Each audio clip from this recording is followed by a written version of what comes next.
Naging mainit ang usapin sa Senado matapos ang kontrobersyal na Blue Ribbon Committee hearing nitong linggo, kung saan muling iginiit ng tinaguriang 18 ex-Marines ang kanilang mga alegasyon laban sa ilang matataas na opisyal ng gobyerno.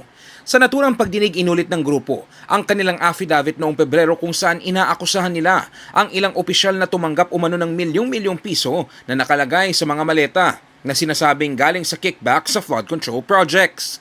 Ayon sa kanilang salaysay, umaabot umano sa 25 hanggang 70 million pesos ang laman ng bawat maleta.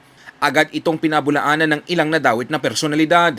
Itinanggi ng mga opisyal ang mga alegasyon at tinawag itong walang basihan, habang binigyang diin ng ilang senador na may mga hindi tumutugbang detalye sa testimonya na dapat questionin. Hati rin ang opinyon ng publiko.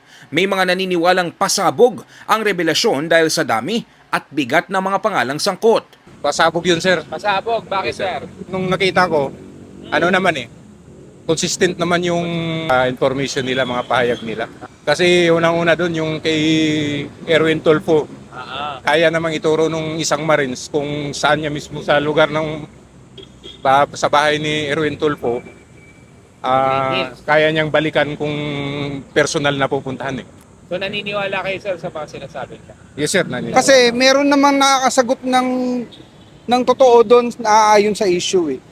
Ano bang agenda nung kabilang bakit inahadlangan na makarating or matuloy yung sesyon yung hearing session nila? Bakit? O di ba? Dahil ayaw nilang marinig o ayaw malaman ng buong sambayan ng Pilipino na may pasabog talaga. Ngunit may mga naniniwalang naging sabog-sabog ang testimonya dahil sa umunoy inconsistency ng mga pahayag. Sabog-sabog, sir. Bakit sir? Hindi nagtutugma yung mga statement ng mga Marines eh. Katulad nung inatira niya kay Tito Soto, matagal na palang patay yung tao. Tapos si Dilima, hindi pa nga sila elected official ng mga panahon na yun. Nakakulong pa. Nakakulong, oh. Oo. So in a short answer, hindi kayo naniniwala sa mga sinasabi nila? Sigurado ako. Meron ding nagdududa na posibleng may bahid ng politika ang issue, lalo't mga hindi kaalyado ni Vice President Sara Duterte ang idinadawit sa alegasyon. Halata naman sabog-sabog eh. Bakit ma? Kasi yung mga dati hindi nag-aano sa kanila, lalo na yung kay Sara, hindi nasama dun sa maleta. Yung mga kaalyado nila. Oo. Inano na sa Senado yung impis ni Sara, lahat na may maleta. So kumbaga, sa tingin nyo ma'am, pamumulitika lang to? Sa ngayon, nananatiling palaisipan kung ang mga ibinunyag ba ng 18 ex-Marines ay isang malaking revelasyon o isa lamang kontrobersyal na salaysay na kulang sa matibay na ebidensya.